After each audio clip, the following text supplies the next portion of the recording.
This keynote address by Wilson Schaef, Ph.D., is titled Women's Reality in an Addictive Society. Good morning.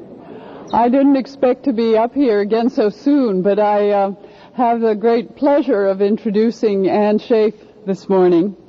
I've known of Ann and I met about 10 years ago, and I've watched her blossom into the fullness of her power over the years and have been very impressed with her work.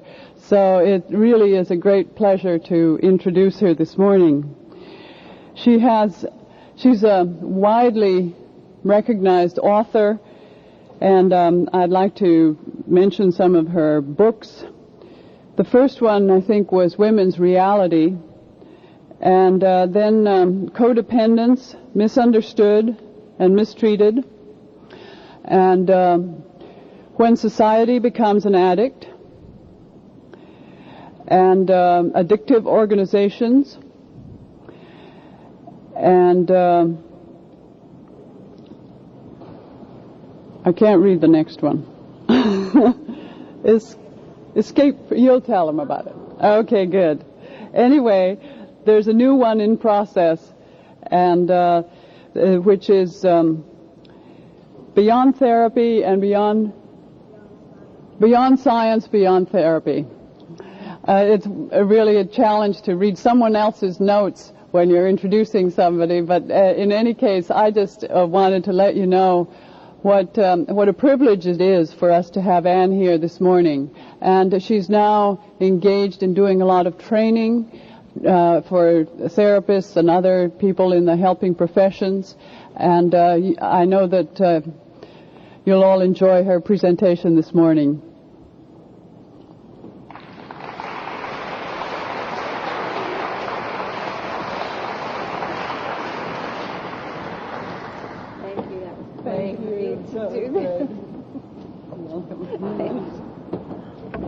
I asked to be up here instead of down there because I always get a stiff neck in these places when I'm looking up, and I'm sorry that we're so far apart here. The book I just finished is Escape from Intimacy, the pseudo-relationship addictions, sex addiction, romance addiction, and relationship addiction and addictive relationships. I think we've mushed all those together, and that's one way of perpetuating the addictive disease. So I've separated them out, and I'm looking at them. This morning, as I understand it, we're going to talk about women's reality and women's reality in an addictive society. And in order to do that, I'd like to share with you a little bit of my own history. Clearly, my books are my own evolution, just put down on paper, and they keep changing, and my thinking keeps changing, and I hope that continues to be true. I had an emergency appendectomy in February, and lost my brain for about 2 months. I have a fairly clean body, even though it's a little round, but it's pretty clean, and the anesthesia just about wiped me out. I really lost my brain for about 2 months. And I thought, well, now I have an idea of what senility is going to be like because I'm doing it, right here, right now. I used to be in the mental health field. I frequently asked that I be introduced as a recovering psychotherapist, because I think that's been one of my major recovery issues as a psychotherapist. I used to work for what euphemistically is called departments of mental health. One of the things that I discovered, of course, in the departments of mental health is that nobody was healthy. And at one particular point, thanks to the Illinois Department of Mental Health, I developed a fissure. And I don't know whether all of you know what a fissure is, but it's a hole in your colon or your rectum. And I went home and I thought about that after I got it diagnosed, and I thought, what I'm doing is letting the shit out into my system. I went in the next day and resigned from the Department of Mental Health. I decided that this was not a good place for me to be, and I wasn't getting any healthier in it, and I couldn't see that anybody else was either. And went into private practice. And what happened at that point was a lot of women started coming to see me for therapy.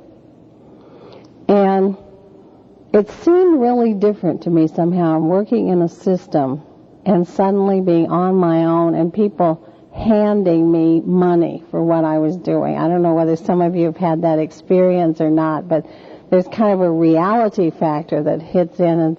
And of course, in my heyday of my own codependence, it was like, oh my God, I'm supposed to be doing something here, you know. And I realized that I didn't know what I was doing with these women, that I had absolutely no clue about what was going on with them. And I don't think that's so unusual. I think what's unusual is to admit it.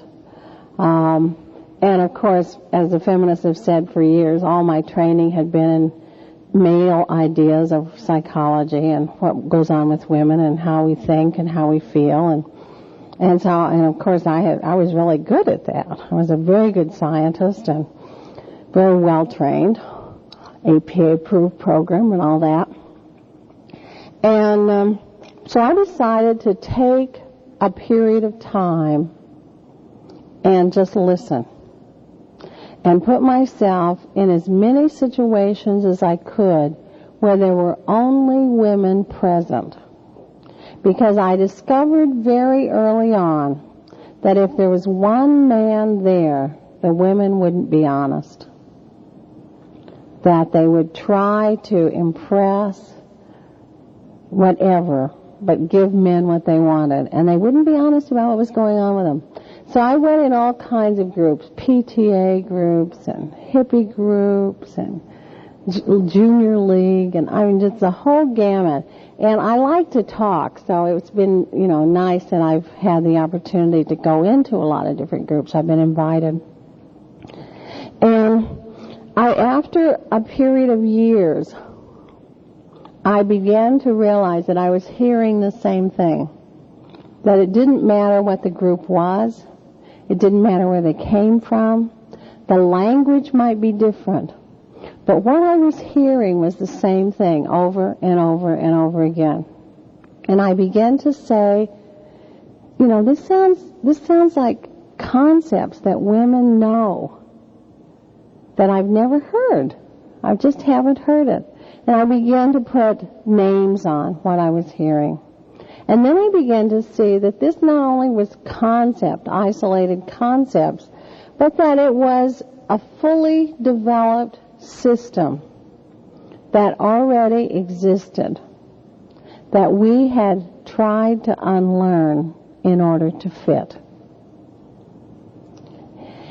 And as I listened to women in different situations, I began to recognize that I was hearing about 3 different systems, what I then thought were 3 different systems. The first one was what I call the reactive female system. And that system is a system that is externally defined. It's a system we learn, and it's a system that tells us who we are, what we think, what we feel, what we should look like, what we should do, how we should be. It's what all the sexual stereotypes, it's that system. And but that system has nothing to do with who we really are. Now, I think the very basis of that system is what I call the original sin of being born female. That to be born female in this society means by definition you're born tainted. You're born with something wrong with you. And there is no justification by works. Now this is interesting, because that's true in the original sin concept too. There's really no justification by works. But what happens is, we don't believe that. And so we try to make ourselves okay. And we do that with a lot of the same techniques. It doesn't matter what the group is or who we are. We do it with a lot of the same techniques. One of the things that we do is that women are good. We are so good. It wants to make you throw up. We do nice little things all the time. We take care of people. We remember birthdays. Everybody's birthday. We remember. We're always doing these good little things. Now, there's nothing wrong with being good. But when you're using good as a manipulation, there is something wrong with it. We're also fair. Women are so fair that we do ourselves in all the time. And back when I was seeing individual women in therapy, one of the common themes was, it's not fair. It's not fair. And we are just absolutely hung up on fairness. Now, of course, if you stop to think about a system that defines you as innately inferior by birth, you might get a clue that it's not fair, that the system isn't fair. But we try to be fair all the time. Fairness is real big with women. Another thing that we do is that we understand. We have research techniques that we have developed to understand what's going on with people that would put any scientist to shame. We are always collecting data about everybody in our sphere. And no matter what they do to us, we understand why they have done it. Right? Now, the myth in this system is, which I think is really important, the myth is that men know and understand everything in this system. And yet what happens, I think, consistently, is that men come to women to be understood. That's changing some. I love your t-shirt, by the way. Boy meets boy. It's cute. That's changing. And in general, in this society, men come to women to be understood. Now, at one point when I was flying around the stratosphere, which I seem to spend a lot of time doing, I sort of started playing with the word understanding. And I thought, it's really interesting because we stand under. We have to be understanding. And if you stand over, you don't have to understand because you're overstanding. Understand that? It's real. You comprehend? So we have developed these skills. Another thing that women do, and I find it a lot that women and minorities do this a lot, is we learn the rules. When I go in to consult with an organization, I always ask the women and the minorities, what are the rules? What are the procedures? Because they know them inside out. And I think at some level we believe if we just follow the rules, we'll be okay. All we have to do is learn them. Now, two things happen when we learn the rules. One is we find out that nobody else is going by them. And two, as soon as we really get them down pat, they're all changed. So we have to start over again. We found that this is one of the characteristics, by the way, of an addictive organization, that it's constantly reorganizing. It's belief if it just gets the right structure, it will save it. Nobody's ever been saved by a structure, I don't think. So what we do with this is we believe if we just do it right, we'll be okay, we'll be acceptable. And it doesn't work. When it doesn't work, what we do with that, which is very feminine, I think, is we say there's something wrong with me. I'm doing all the right things, and I still am not an equal. Then there must be something wrong with me. And we take it into ourselves. And we again begin to erode or continue to erode and destroy our self-image and our self-evaluation. When that happens, most women look at themselves and find an excuse for their experience. And it's usually some kind of defect. I'm too old. That's why people don't listen to me. I'm too young.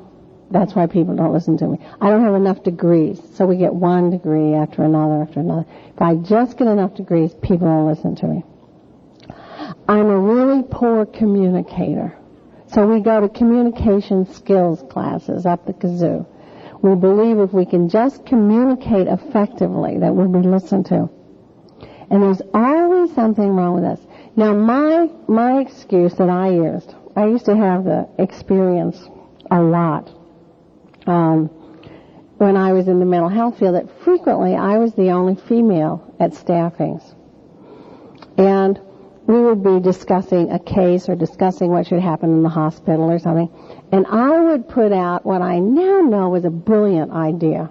It seemed to me at the time it was too. And nobody would hear it. I mean, it wasn't that I got attacked. It just lay there dead in the middle of the table. And then 2 seconds or 5 minutes later, one of the men on the staff would say the same thing. Look at the heads going. And everybody would say, "That's great." You know, and what I did with that, I didn't say, "Hey, you assholes." Come on. What I did with that was I said, it must be my obnoxious personality.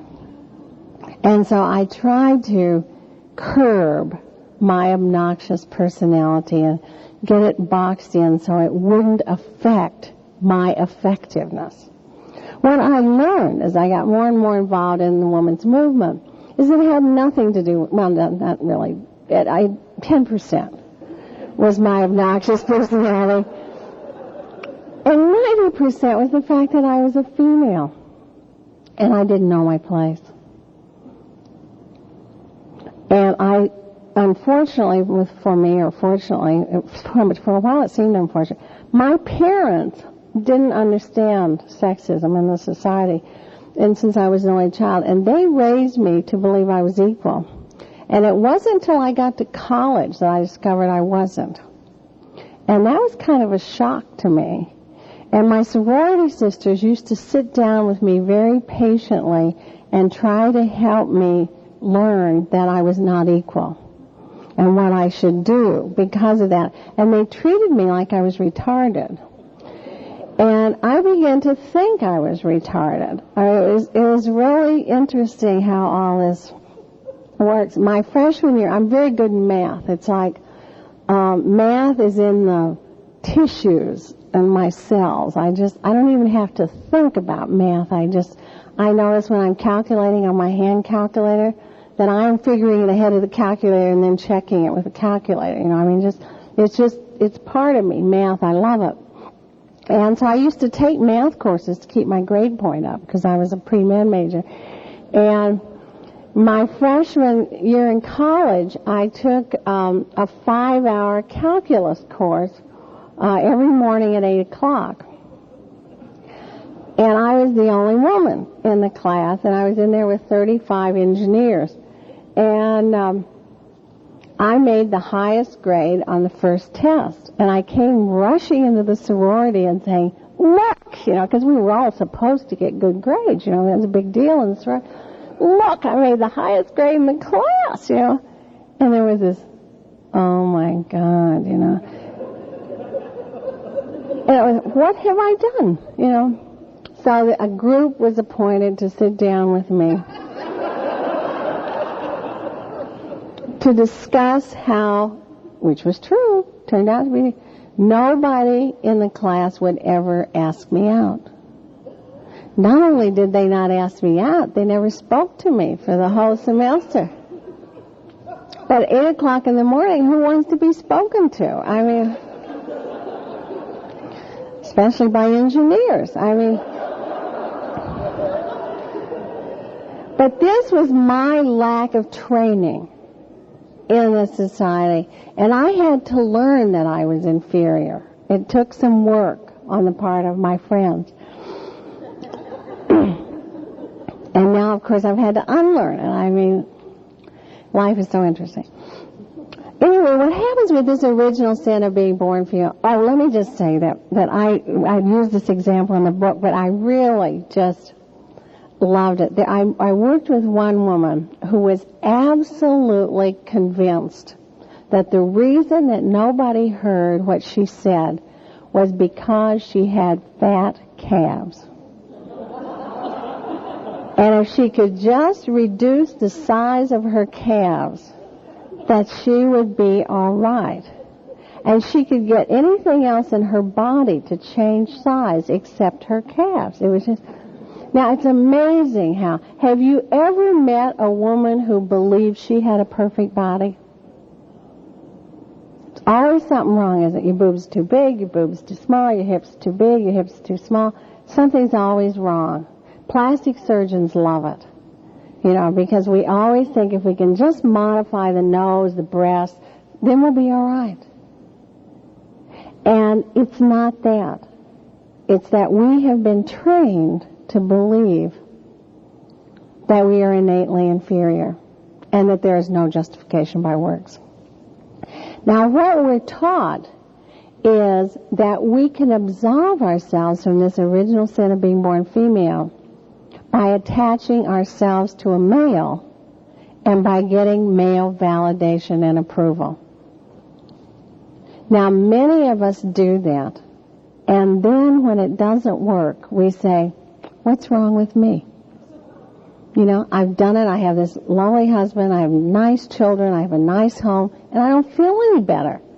There must really be something wrong with me.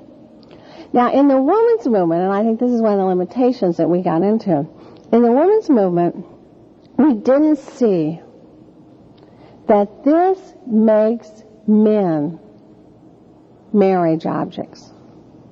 We talk a lot about how women are sex objects in this society, but men are marriage objects.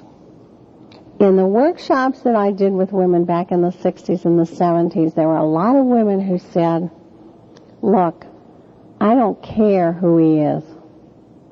I don't even want to know who he is. Because if I knew, I really might not like him. But I want to be married to him. Because that makes me legitimate. One of the most impressive moments, I had known this woman for a long time. She was back in the 60s, she was in her 50s. I don't even know if she's still around. Tough old dyke, you know. And I had known her for maybe 10 years or so. And we were at a workshop in California, and she introduced herself as divorced. And I just went screech. And I said, I've known you for a long time. And all the time I've known you, you've never been married. How long do you be a divorced person? You know? And she stopped, and she just, threw her into a deep process right away. And she said, I don't believe it. She said, I am still holding on to the belief that I'm more legitimate if I had one. Now, that is not fair to either of us, to men or women. It sets up a system where relationships are almost impossible, and it's destructive to both men and women. In this original sin of being born female, the horrifying thing is that there is nothing in that system that we can do to absolve ourselves, no matter how hard we try. And It is only when we start to ask the question, not what's wrong with me, but what's wrong with the system, that we begin to heal, I believe. That's why I think therapy, which I now think is archaic, the concept of therapy, and I'm going to talk about that this afternoon, but that's why therapy, as we've known it, can never not put itself in the cultural history and the total system.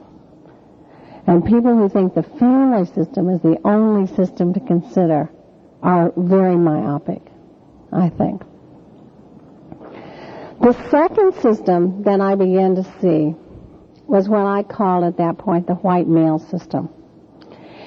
And I'm not talking about individual men here. I'm talking about a system that is developed by white males and perpetuated by white males with all of our help. There is no one in this room who doesn't know white male system. You wouldn't even be here if you didn't know white male system and if you weren't good at it. And the power in that system was held by white males. That system has 5 major myths. The first myth is that it's possible to be God as defined by the system. Now, of course, God as defined by that system is white and male. But also all the omnis, omnipotent, omniscient, omnipresent, etc. God is also static as defined by that system because we need our outside fix.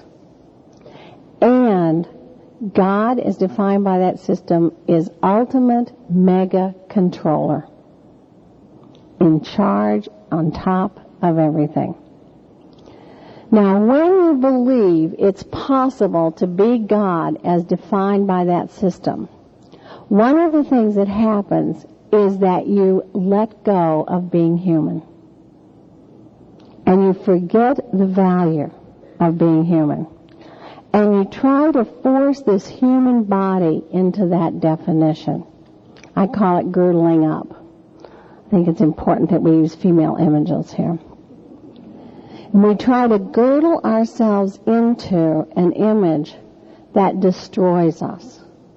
Because when you are trying to be God in a human body and control yourself and everything around you, you blow your gaskets. Literally, your brain blows up, you have a stroke, your heart blows up, your insides blow up. It's not possible. And I'm not even sure that that system's definition of God has any validity at all either. But when you believe it's possible to fit yourself into that definition, it's very important to see what you do to yourself in that process. The second myth is that that system is reality, that it's the only thing that exists. My guess is that all the women in this room, and probably a lot of the men, have had the experience when you put forth your best ideas, your most creative, your most in touch with your being ideas, somebody says to you, you don't understand reality. You don't understand how things are. You don't understand how things have to be done. Have you had that experience?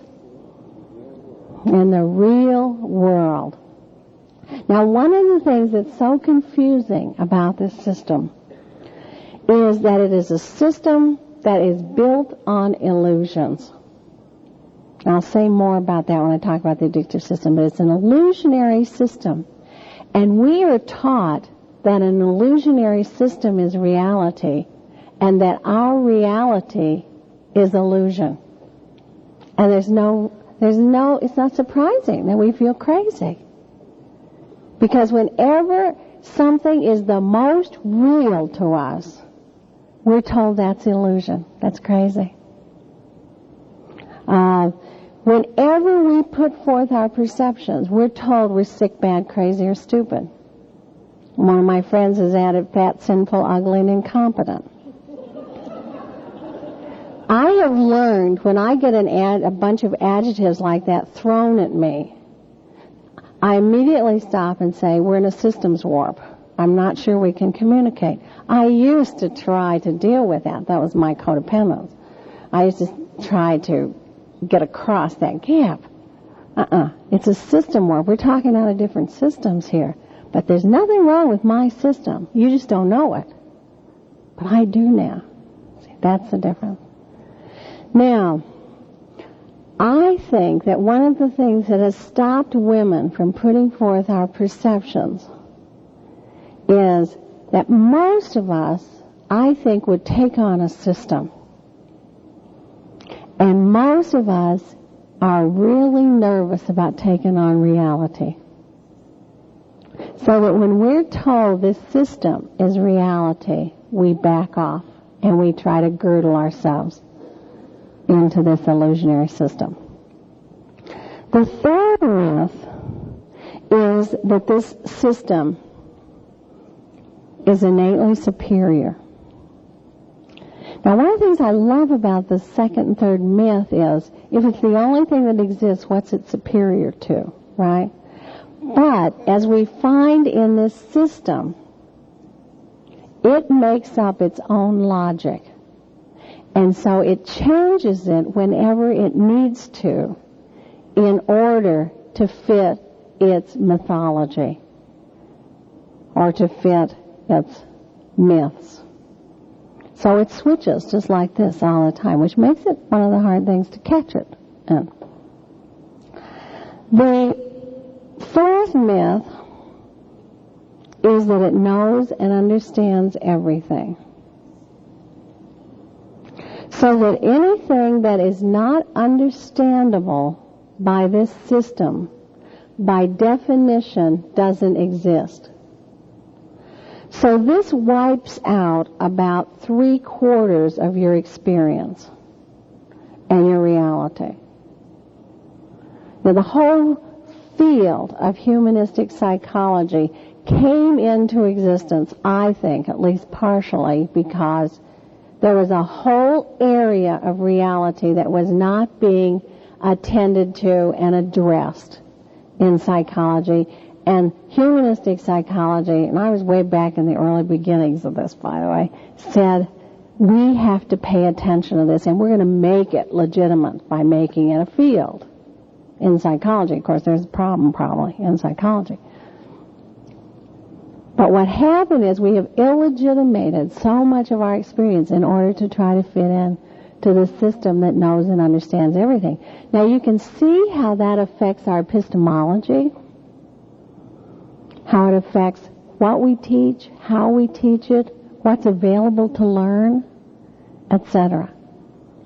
That's expanding some, but it's expanding as a reaction to, which I think is one of the problems. Now, the last myth is that it's possible to be logical and rational and objective. If you think it's possible, you deny the ways that you're not. And you only use about 1/3 of your brain. Objectivity is one of the major mega issues, the myth of objectivity, that we're going to have to face in the next few years in the helping professions, I think. And I want to talk more about that this afternoon because I think it's a real important issue. Now, these are the 5 myths of what I call the white male system. Does anybody have what they think is the correct time? 20 of? Somewhere there. I've been out in the wilderness for the last 9 days, and believe me, coming to Washington, D.C., it's quite a shock. I couldn't believe the traffic last night. I've listened to storms and the lapping of the water and the wind in the trees for the last 9 days. I used to think that these two systems were separate systems. What I now know is they're the same system, the reactive female system and what I call the white male system. They're the same system. If we did not have the white male system, we would not need the reactive female system. If women quit playing reactive female system, white male system would collapse. They go together. They're the same system. They're just two different sides. What then I saw emerge was what I called, at that point, the emerging female system. And the thing that was so curious to me about this system was that it was already intact. It already existed. And it just re-emerged when women felt safe and when women valued their own perceptions. That it was already there. And as they pulled off this layering, as we pulled off this layering, this system began to emerge. This system is a process system. It's an open system. Those are the two main aspects of it. In women's reality, I did a lot of comparisons between the white male, what I call the white male system, and the emerging female system. I'll just give you a couple. Intimacy.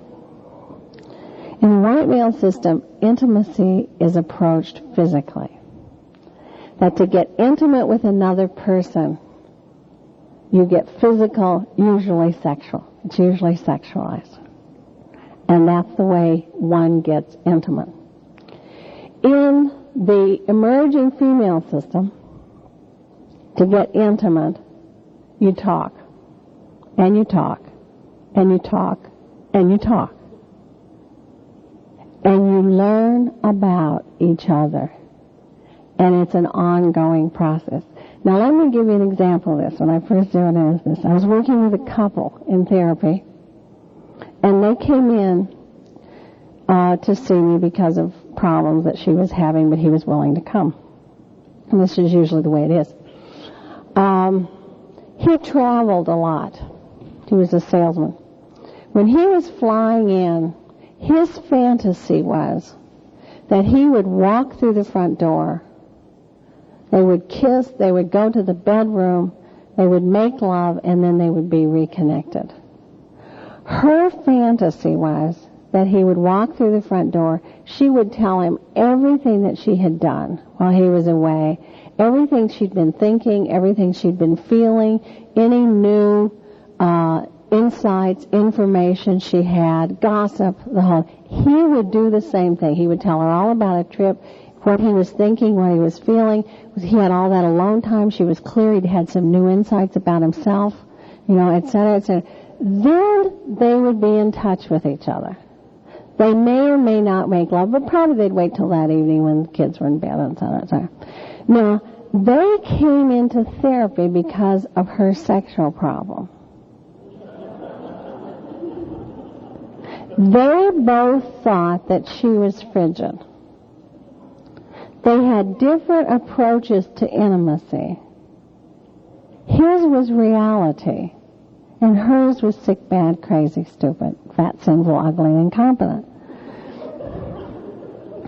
So they needed to shape her up, and they expected me to do that.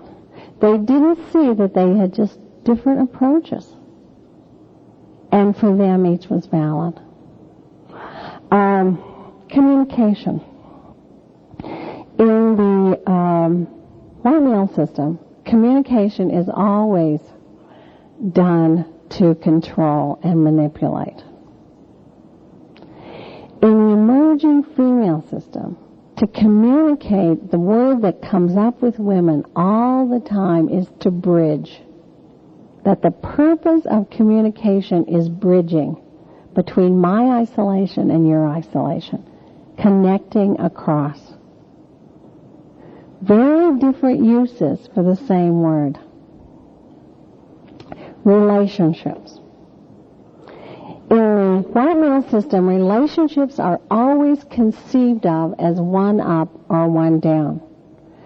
Someone has to be up and someone has to be down. That's the way it is. emerging female system, relationships are always, no matter what the situation is, equal. I may be talking to the President of the United States or Gorbachev, but we are equal as human beings. There are people who know more than I do about different things, but we start here in this system. Now, of course, most women don't do that because we put ourselves down, and it's very convenient. That's why when we try to be equal, we're called uppity. See? Because if you conceive of relationships as one up, one down, you assume they have to be done that way. Let me give you an example of this. I love it. This is years ago. I was seeing a college student. In fact, she came up last year. This is so great. She came up last year at a book signing in Minnesota and said, "Remember me? I'm the example." She's grown. She's a therapist. It was so neat. I was seeing her in therapy. She was having some trouble. She lived in another city, and her father was paying the bill. And he called me to check me out to make sure I was legitimate, which I thought was okay. You know, seemed fine to me. We had a wall phone at the time. The one I answered was in the kitchen. It was a wall phone. And I was talking and kind of walking around, standing, leaning. At one point, my husband came in, and I was about this far down on the wall phone. And he said, "My God, what are you doing?" What was happening was this man approached me in a one-up position on the phone. I didn't go down, which is what he expected me to do. Now, when that happens face-to-face, what you usually see is what I call the relationship shuffle. Because when the person who's supposed to go down doesn't go down, the other person starts, sideways. "Oh, my God, she's not going down. What am I going to do?" And what do? They go down. And that's what he did on the telephone. Well, I was trying to keep even with him. And so every time he went down, I went down.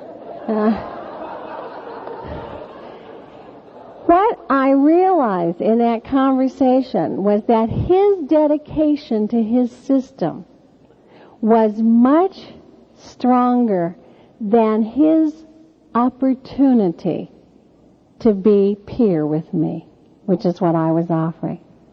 Because what happens if the person who is supposed to go down doesn't go down, then the other person goes down. Because their belief is so strong that someone has to, that's reality. And then they resent the person who's up. I've talked to a lot of men about this. And what they say is, I don't necessarily want to be up. I just don't want to be one down. And if someone has to go there, I'd rather it would be you. Now that's what happens when you believe a system like this is reality. And right after this book was published, it's some time, I'm sure it is. Right after this book was published, I was living in a household of all women and our children. We kind of banded together for financial support to help for child care and all kinds of reasons. And our household got progressively nuttier, which happened in a lot of communities. Well, happens in a lot of households. In fact, most of them. I just wrote in this new book that I'm writing, we keep talking about the dysfunctional family as if it's unusual.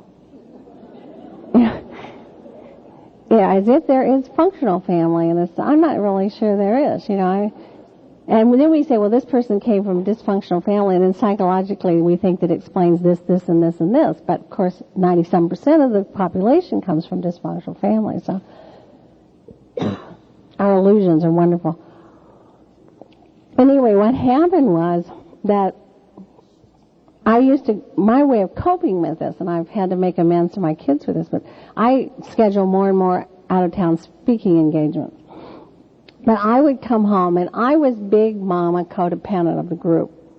I was the therapist. So I would come home, and at the door, there would be a lineup of people. She said this, and she did that, and I couldn't hear. And so I would get them all in the living room. I would use my best family therapy techniques.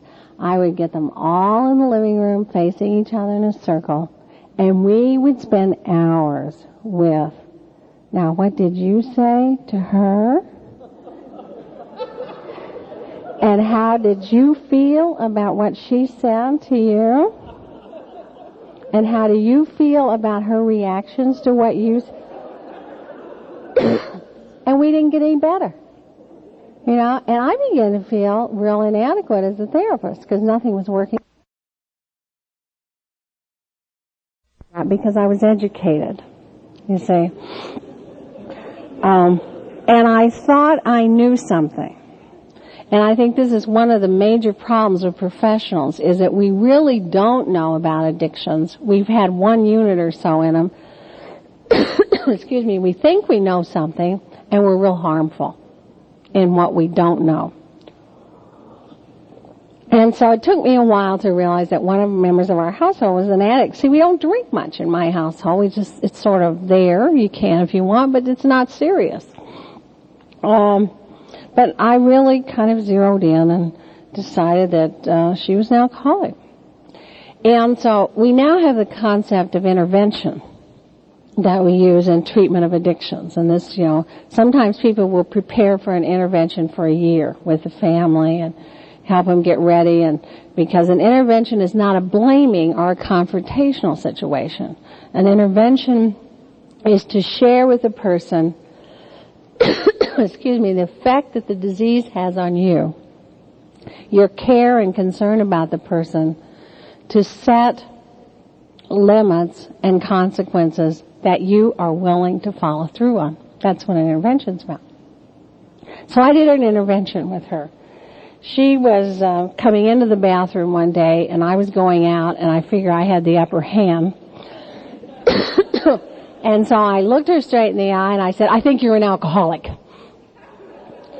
And she said, "I think you're right." Well, I had absolutely no idea what to do next. You know, I just... because I knew from my training that all alcoholics deny that they're alcoholic, and when she didn't deny it, I was just completely lost. I had no idea what to do. I immediately ran to the phone and called friends. And I said, "My God, she's admitted it. What do we do now?" You know, and they said, "Well, she goes to treatment." "Oh, right, she goes to treatment." So she went to Hazelden. Well, of course, I wanted to be cooperative because I had heard that families of alcoholics were not cooperative. So by damn, I was going to be cooperative, but kill me. So I trucked to Hazelden, and they said, "You're sick." And I said, "Okay." And they said, "You're as sick as she is." And I said, "All right." You know, "You're sicker than she is." "Okay." You know? I hadn't a clue what they meant. Absolutely. And down deep I thought, boy, they're really fucked, you know, but I was cooperative. I had heard that it was real important to be cooperative. So they said, "Well, you need to go to treatment." "Okay," you know. And they said, "Everybody's been affected by this disease." "All right." So I got everybody to go to treatment. The whole household, my ex-husband, my daughter, her boyfriend, my secretary, her 2 kids. Some of my clients asked if they could come along. I said, "Why not?" You know. So I never do things small. You may get that. So there were 13 of us. And there were so many of us that no treatment center would take us.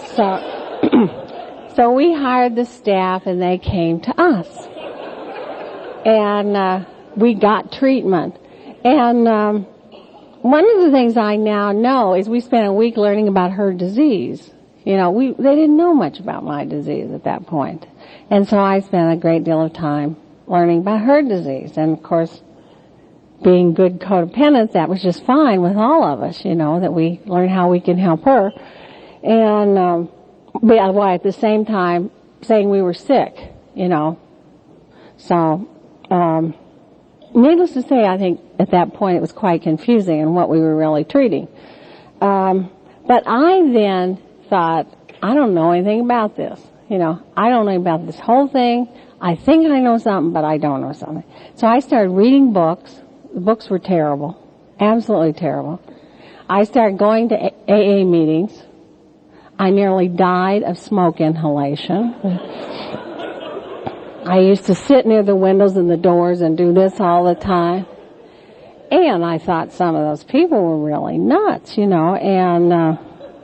of course I thought it was a cult and it was another addiction, I had every complaint in the book.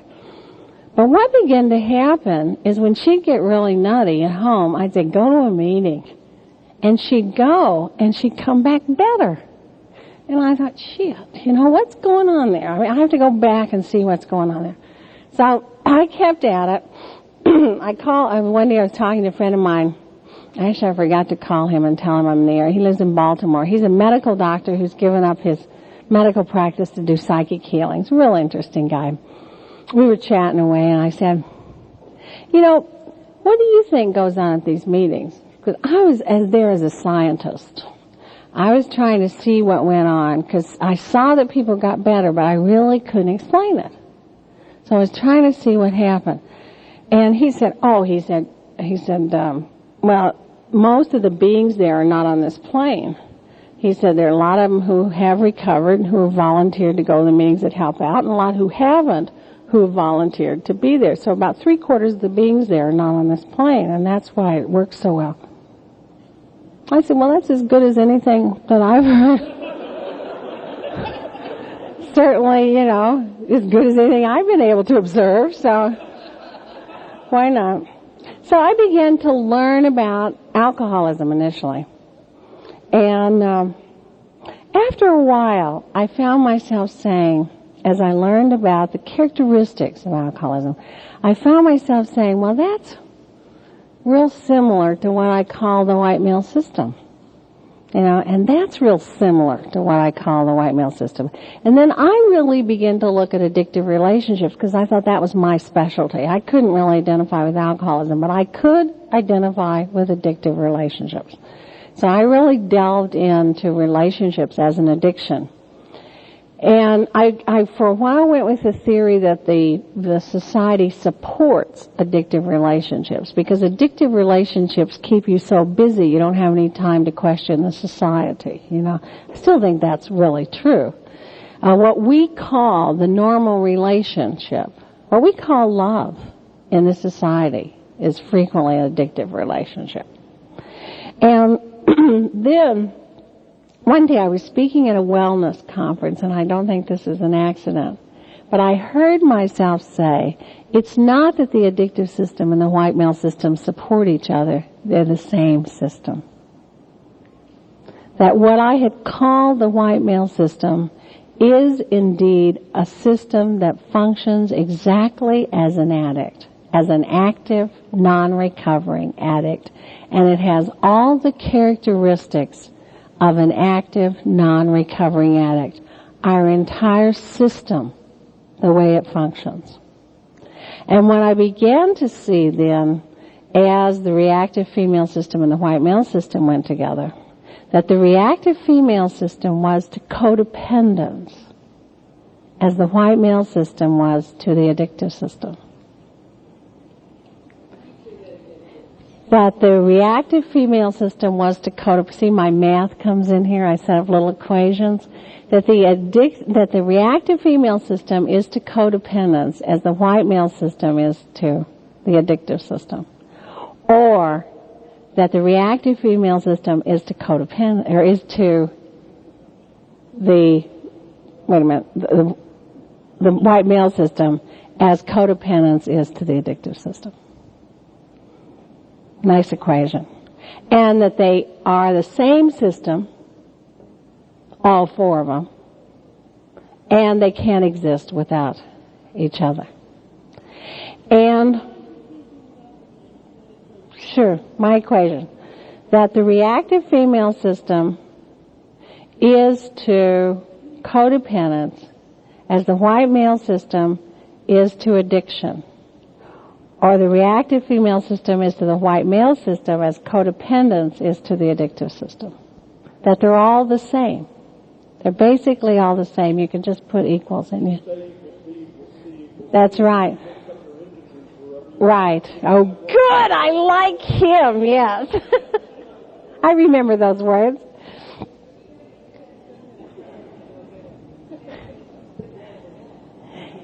The thing of it is, we're dealing here with a system that we all live in a system that functions as an addict. Now, let me just take 2 minutes and give you some of those characteristics, because I think they're real key. They're all in when society becomes an addict, and I've moved beyond that at this point. The illusion of control. Any system that operates on the illusion of control, I believe by definition is an addictive system. This is why I think the practice of psychotherapy feeds into an addictive system, the way we have done it, the way we have known it. And I even include that the humanistic, the new pooky new age, and all of this. Because we change the content, but we do not change the process. And when the process is one of the illusion of control, we are still feeding into the addictive system. In AA, they have a term they call stinkin' thinking. It's thinking that is logical, rational, objective, sometimes obsessive, often obsessive. And it can be logical as can be. It frequently doesn't make any sense. What the thinking of a drunk is the kind of thinking that we value in this addictive system. You see it in politics all the time. It's this kind of thinking.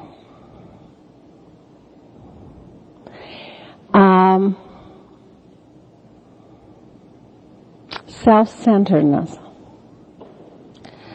We have long known that the drunk is self-centered.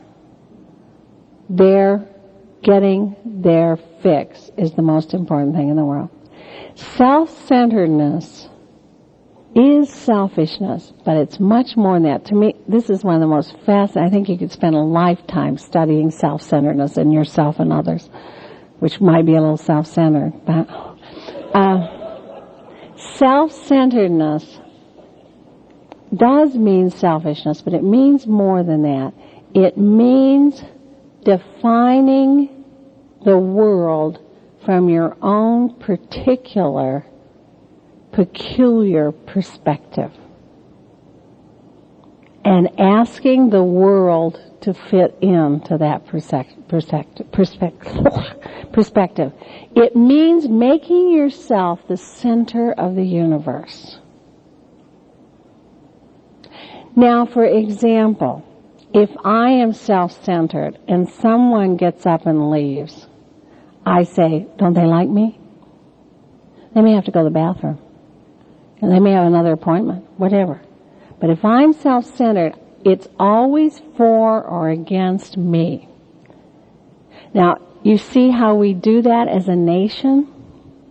That anything that happens on the planet is either for or against the United States. And therefore we have to act because it's always interpreted that way. Now, one of the peculiar things about self-centered people is they have no boundaries. They don't know where they end and others begin.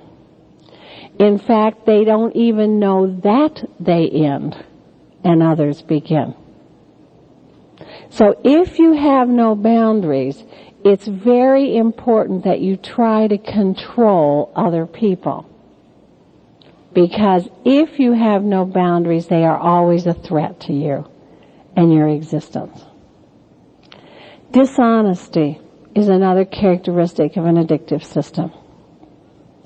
We have become so accustomed to lying to ourselves and other people lying to us that we don't even recognize honesty. With the people who do the one-year training program with me, one of the things that we have found during that year is learning what honesty is. Learning the little honesty of saying, I don't like that. I'm uncomfortable. I need to go to the bathroom. I need to eat. I need to rest. Most of us are so dishonest between ourselves and our bodies that we don't even know what we need. I believe that a lot of physical illness is related to our dishonesty and our control.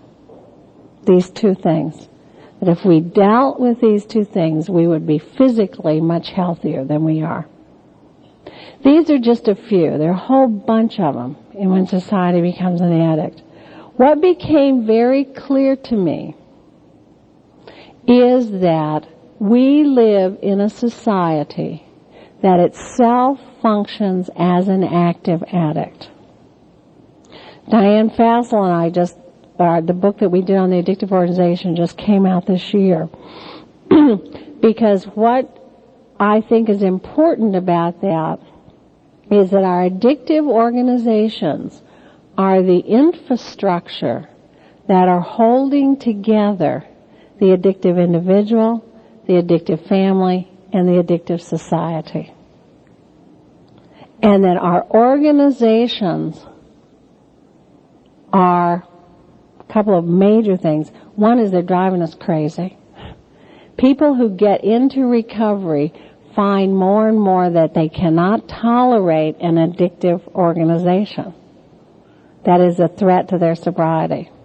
On the other hand, management is spending millions of dollars trying to shape up their organizations and make them more effective, and they haven't dealt with the fact of addiction in their organizations at every level, individually to organizationally. And that this is the infrastructure that's holding it all together. Now, I believe that one of the mistakes that we have made in humanistic psychology, in the New Age movement, in therapy, in a lot of spiritual work, is that we have believed that it's possible to have transformation without recovery. I don't believe that's possible.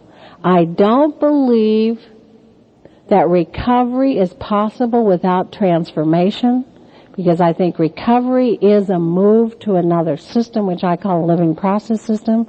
And I also don't believe that transformation is possible without recovery. And one of the things that we have not dealt with is that many of our helpers are themselves addicts or non-recovering addicts or codependents, and that the very way that we practice our work is perpetuating the disease. What we say is terrific. What we do is often not consistent with what we say, and that's because we're not doing our own personal recovery. I believe these two processes have to go hand in hand. And when we try to transform without recovery, we see, well, for example, I don't know how many of you are familiar with Trungpa and his work of the Naropa Institute, but we see an entire organization that's an addict, that the leader died of his alcoholism, which nobody would admit, but that's what he died of. And we see that the wonderful things that he was saying have not been able to take hold because he did not do his recovery, which the Dalai Lama told him he had to do, and the people in the organization are not doing their recovery. So regardless of how long they sit in meditation, if they don't face their addictions, they are not going to heal. Now this afternoon I want to talk about how all this impacts and relates to the helping professions. Do we want to have a couple of free questions? Are there any questions or? Yes.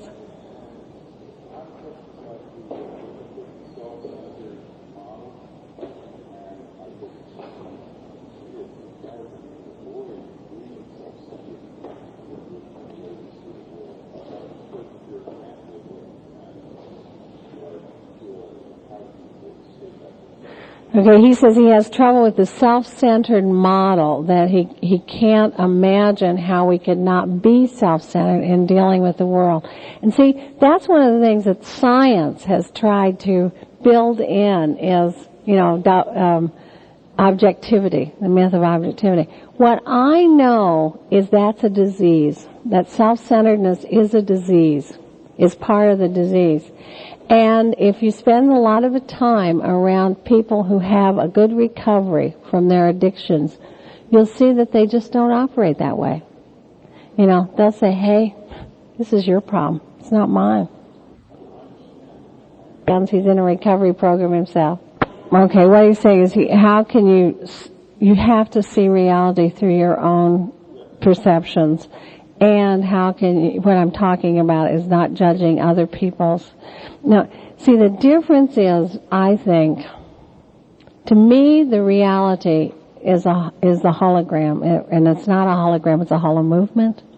And when I am not in my disease, I am very much aware of my place in the hologram, and that I am the hologram, and that's very different way of being in the world.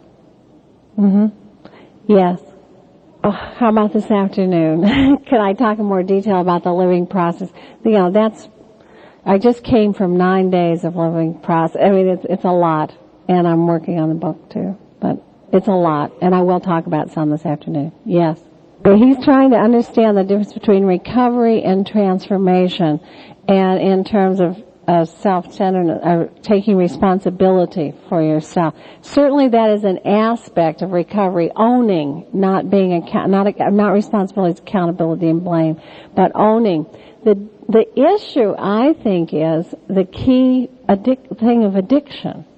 Virginia Satir and I have battled with this. So, in fact, last time we were in Germany together, Virginia, she's bigger than I am, and it just makes me furious sometimes because she puts her arm around me, and she said, "Ann, dear," she's so dear, "don't you think that we're talking about the same thing, but you are using the term addiction and you're alienating people with that. And I am talking about the life flow or stopping the life, whatever Virginia's talking about." And I took her arm away and I said, "No." I said, one of the things that we have to do is call addiction, and face it. And we have to recognize that our traditional spiritual, psychological, psychiatric techniques, medical techniques are not useful with it. And addiction has to be treated differently. It's like Tim Cermak's book on codependence. He's trying to get codependence accepted in the DSM-3. I'm trying to get the DSM-3 accepted into codependence. That's the difference.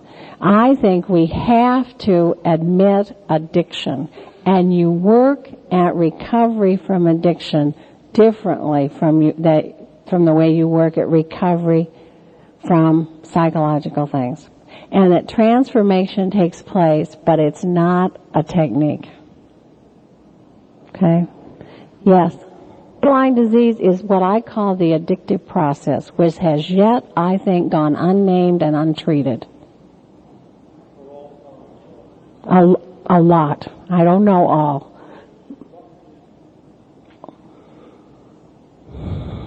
I don't know about schizophrenia. Well, that's it. I don't know. Well, the thinking, what I say is I don't know. But the thinking that we see in the addict is almost, especially the severe addict in the chronic stages, is almost exactly the same kind of thinking we see in the schizophrenic. So I don't know. What I do know is what we have called character disorders that have traditionally been untreatable with our techniques, is that we have never asked the question how many of these people are active addicts and come from addictive families. I was asked to consult with a treatment center in the South that basically treats poor, black, schizophrenic families. And the director of the clinic said, do you think that what you do can be helpful here? I said, I haven't a clue, but I'm interested. And I said, how many of this population are addicts? And how many active chemical addicts? And how many come from addictive families? We don't have those statistics. Every time I ask that question, we don't have those statistics. So a lot of the things that we've called psychological illness, like narcissism, depression, character disorders, obsessive compulsive personalities, a lot of things that we have called eating disorders are clearly addictions, I think we have not looked at it as addiction. And therefore, I don't think we've really dealt with the disease. This is my opinion. Yes. Don't mean a metaphor. Okay. Yeah, when I'm saying the whole society is addicted, she was with me right till the very end. I'm not talking this as a metaphor. No. In fact, one of the people who was very excited to endorse one of my books, but he wanted to say the metaphor that I was using, and I wouldn't take the endorsement. This is not a metaphor. This is real. The society itself functions exactly like an addict. The norm for this society is addiction, the addictive process. That what we have come to believe is normal is an addictive process, a disease process. And the subtlety, in AA they say, in the 12-step program, this disease is cunning, baffling, powerful, and patient. It's all true. I have watched myself go through a slow metamorphosis of learning the very subtlety of my control when I work with people. Most people are so blatant in their control, it's not hard to see. I'm better. I'm subtle. Because I've been working at it a long time, trying to erase it from the way I work. It takes time. This addictive process is the underlying process of this society. We have all been trained into it in our schools, our families, our churches. Churches are very addictive organizations. And until we confront that, I don't believe that transformation is really possible. I spoke to the marriage and family counselors, California Marriage and Family Counselors Convention, and it's real interesting because everybody's with me until I say, okay, do you want to start your recovery now? And it's really fine for other people, but surely I don't have to start going to a 12-step program and really giving up whatever I'm addicted to. And it can be money, power, Workaholism is one of, it's an addiction that's totally integrated into society. And it's killing people, ruining families, ruining people's lives as much as alcoholism is. Romance addiction is great in this society. It's fascinating to me, this book I just finished. I've been letting some people at my workshops read the manuscript. And they're just latching on to romance addiction, because romance addiction, isn't just played out in relationships. Romance addiction is played out in causes, in exoticism, not eroticism, exoticism. I was just helping write an article on modern art, which I know absolutely nothing about, but there's an African artist I really love and believe in, a woman artist. If any of you know any way that I can get her a show in the United States, she's fantastic and she needs to be seen. And I was working with an art critic to write an article about her, and he was saying that what has happened, that we have denied the African influence in modern art, on Picasso, for example, is that the whole role of exoticism, and that when we first really discovered the African planet, or continent, planet, it is, and, during the World's Fairs of the last century, that Africans were shown in zoos, in cages. This is how we deal with the exotic. And the exotic, if you think about the way you do relationships, or how much romance addiction has affected your life. I mean, if we look at the role of exotic in the way the American Humanistic Psychological Association has operated, a lot of that has been exoticism. That's romance addiction. No matter what the addiction is, it has the same process. No matter what the addiction is, it results in death in body, mind, and spirit. Think. To many different things. Read the book. She just wants to know, what's the society addicted to? She's not getting the concept of the society as addict. She just can't grok it. Read the book and then write to me if you still don't. Okay? Yes. See, I think we have to go after every addictive process tenaciously. I mean, people who train with me laughingly say that they pay me $3,000 a year to beat the shit out of them. And because one of the things I'm at a place where I am very astute at picking up on the addictive process. I think of the addictive process like water. You know how water is when it goes into your basement? You ever had a house on an underground river? And you can do everything in the world and water will find another way. And the addictive process is like that. It is a stream. It is a process. This is why a lot of people are now looking at, you give up your alcohol, but look at your cigarettes and your coffee and your sugar, at the AA meetings.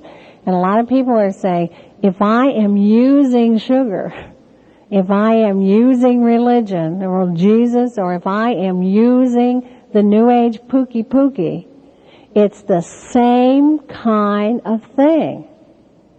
Now, I am not saying that the New Age movement is bad. I am saying that whenever we use anything in an addictive way, it's an addiction. And we need to look at that. And the key is when we are using it as a fix to avoid our life. To avoid living our life, yes. What are some of the elements of recovery? Serenity, ownership and acceptance of your life, finding your own spirituality and its place in your life, making amends for what you've done. The 12-step program works. Really works. And I think it is not a place where you can deal with the depth of what I call deep process feelings that we have all pushed down in an addictive society, and because we've not been process parented. So I really feel that the work that I'm doing in living process facilitation is with the 12-step program is very powerful. And I feel that the work that we have done in therapy up to now has been historically valid and important, and that we're stuck. And it's time to move on to a new way of working with people that is not out of the addictive model. And that's what my next book's about. Beyond Science, Beyond Therapy.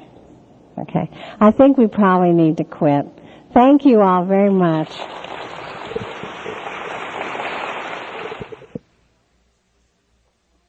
Thank you for listening. This ends the session.